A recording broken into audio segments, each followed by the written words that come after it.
हर्षित landmark, सपनों का घर जैसा आप चाहते हैं हम बनाते हैं। 1, 2 एवं 3 BHK ready position flats. Call 9827321321। प्रधानमंत्री नरेंद्र मोदी आज जलवायु परिवर्तन और पर्यावरण पर G20 रोम शिखर सम्मेलन के दूसरे सत्र में हिस्सा लेंगे। उनके स्पेन के प्रधानमंत्री पेड्रो सांचेज और निवर्तमान जर्मन चांसलर एंजेला मर्केल के साथ द्विपक्षीय बैठक करने की उम्मीद है। G20 का पहला सत्र शनिवार को शुरू हुआ।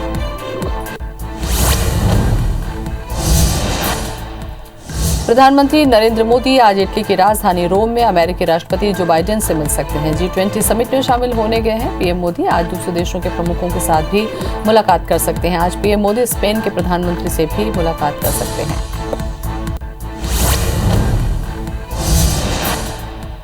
गृहमंत्री अमित शाह आज गुजरात दौरे पर हैं। गृहमंत्री अमित शाह राष्ट्रीय एकता दिवस पर केवड़िया में लौह पुरुष सरदार वल्लभ भाई पटेल को श्रद्धांजलि दी। बता दें कि आज सरदार वल्लभ भाई पटेल की 146वीं जयंती है।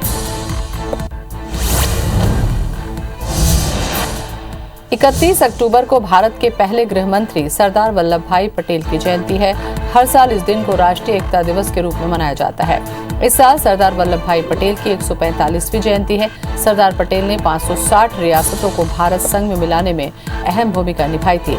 राष्ट्र को एकजुट करने के लिए सरदार पटेल के किए प्रयासों को स्वीकार करने के लिए राष्ट्रीय एकता दिवस मनाया जाता है।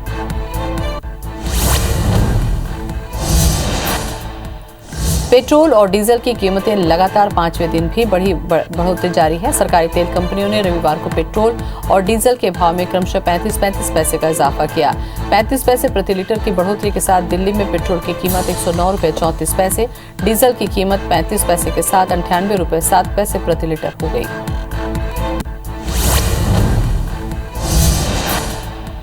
T20 विश्व कप में आज भारत और न्यूजीलैंड के बीच होने वाला मुकाबला दोनों ही टीमों के लिए अहम है।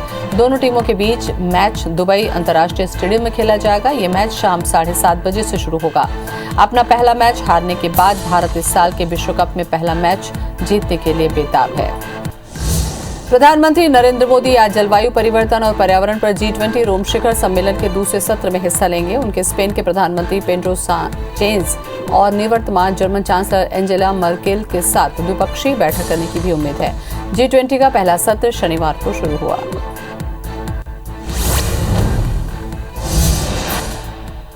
प्रधानमंत्री नरेंद्र मोदी आज इटली की राजधानी रोम में अमेरिकी राष्ट्रपति जो बाइडेन से मिल सकते हैं। G20 समिट में शामिल होने गए पीएम मोदी आज दूसरे देशों के प्रमुखों के साथ भी मुलाकात कर सकते हैं। आज पीएम मोदी स्पेन के प्रधानमंत्री से भी मुलाकात कर सकते हैं।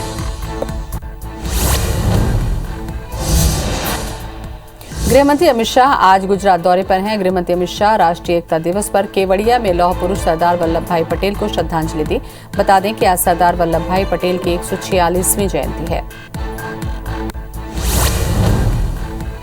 31 अक्टूबर को भारत के पहले गृह मंत्री सरदार वल्लभ भाई पटेल की जयंती है। हर साल इस दिन को राष्ट्रीय एकता दिवस के रूप में मनाया जाता है। इस साल सरदार वल्लभ भाई पटेल की 145वीं जयंती है। सरदार पटेल ने 560 रियासतों को भारत संघ में मिलाने में अहम भूमिका निभाई थी। राष्ट्र को एकजुट करने के लिए सरदार पटेल के प्रयासों को स्वीकार करने के लिए राष्ट्रीय एकता दिवस मनाया जाता है।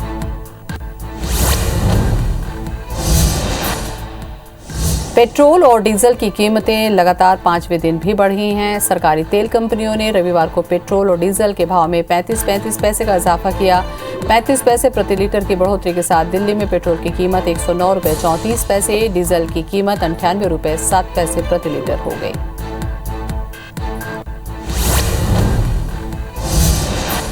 T20 विश्व कप में आज भारत और न्यूजीलैंड के बीच होने वाला मुकाबला दोनों ही टीमों के लिए अहम है। दोनों टीमों के बीच मैच दुबई अंतर्राष्ट्रीय स्टेडियम में खेला जाएगा। ये मैच शाम 7:30 बजे से शुरू होगा। अपना पहला मैच हारने के बाद भारत इस साल के विश्व कप में पहला मैच जीतने के लिए बेताब है।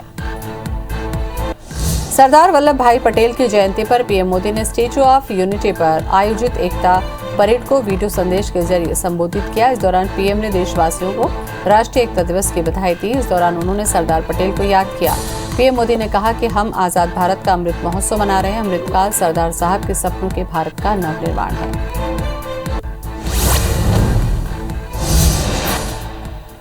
प्रधानमंत्री नरेंद्र मोदी आज इटली की राजधानी रोम में अमेरिकी राष्ट्रपति जो बाइडेन से मिल सकते हैं। G20 समिट में शामिल होने गए पीएम मोदी आज दूसरे देशों के प्रमुखों के साथ भी मुलाकात कर सकते हैं। आज पीएम मोदी स्पेन के प्रधानमंत्री से भी मुलाकात कर सकते हैं।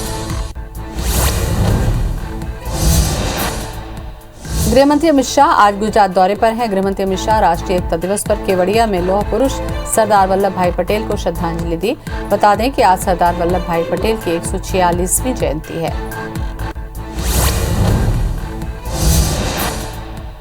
केवड़िया में गृहमंत्री अमित शाह ने कहा कि बीजेपी सरकार की ये 7 साल देश के 60 करोड़ गरीबों को समर्पित रहे। आजादी के 70 साल तक देश के 60 करोड़ गरीब नागरिक अपने आप को कभी भी देश के विकास प्रक्रिया से जुड़ा नहीं पाते थे। मोदी जी ने 7 साल में ही उनके घर में बिजली भेजी, शौचालय, सिलेंडर और स्वास्थ्य सुविधाएं दी।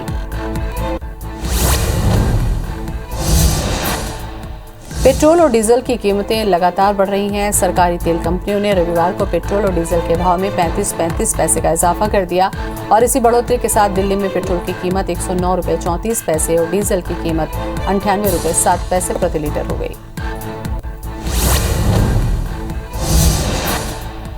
देश में एक दिन में कोरोना के 12,912 नए केस सामने आए, जिससे कुल मरीजों का आंकड़ा 3,42,72,000 के पार हो गया। वहीं 445 नई मौत से अब तक 4,58,219 मरीजों की मौत हो चुकी है। पिछले 24 घंटे में 14,000 मरीजों के डिस्चार्ज होने से अब तक 3,36,48,000 मरीज ठीक हो चुके हैं। वहीं एक्टिव मरीजों की संख्या घटकर 1,53,000 पहुंच गई। सरदार वल्लभ भाई पटेल की जयंती पर पीएम मोदी ने स्टैच्यू ऑफ यूनिटी पर आयोजित एकता परेड को वीडियो संदेश के जरिए संबोधित किया। इस दौरान पीएम ने देशवासियों राष्ट्रीय एकता दिवस की बधाई दी। इस दौरान उन्होंने सरदार पटेल को याद किया। पीएम मोदी ने कहा कि हम आजाद भारत का अमृत महोत्सव मना रहे हैं। अमृतकाल सरदार साहब के सपनों के भारत के नवनिर्माण का है। प्रधानमंत्री नरेंद्र मोदी आज इटली की राजधानी रोम में अमेरिकी राष्ट्रपति जो बाइडेन से मिल सकते हैं। G20 समिट में शामिल होने गए पीएम मोदी आज दूसरे देशों के प्रमुखों के साथ भी मुलाकात कर सकते हैं। आज पीएम मोदी स्पेन के प्रधानमंत्री से भी मुलाकात कर सकते हैं। केवड़िया में गृहमंत्री अमित शाह ने कहा कि बीजेपी सरकार की ये साल देश के 60 करोड़ गरीबों को समर्पित रहे। आजादी के 70 साल तक देश के 60 करोड़ गरीब नागरिक अपने आप को कभी भी देश के विकास प्रक्रिया से जुड़ा नहीं पाते थे। मोदी जी ने 7 ही साल में उनके घर में बिजली भेजी, शौचालय, सिलेंडर और स्वास्थ्य सुविधाएं दी। गाजीपुर बॉर्डर से हटाए जा रहे बैरिकेडिंग पर भारतीय किसान यूनियन के नेता राकेश टिकैत का बयान आया। टिकैत ने कहा कि प्रशासन जेसीबी की मदद से यहां लगे टेंट को उखाड़ने की कोशिश कर रहा है।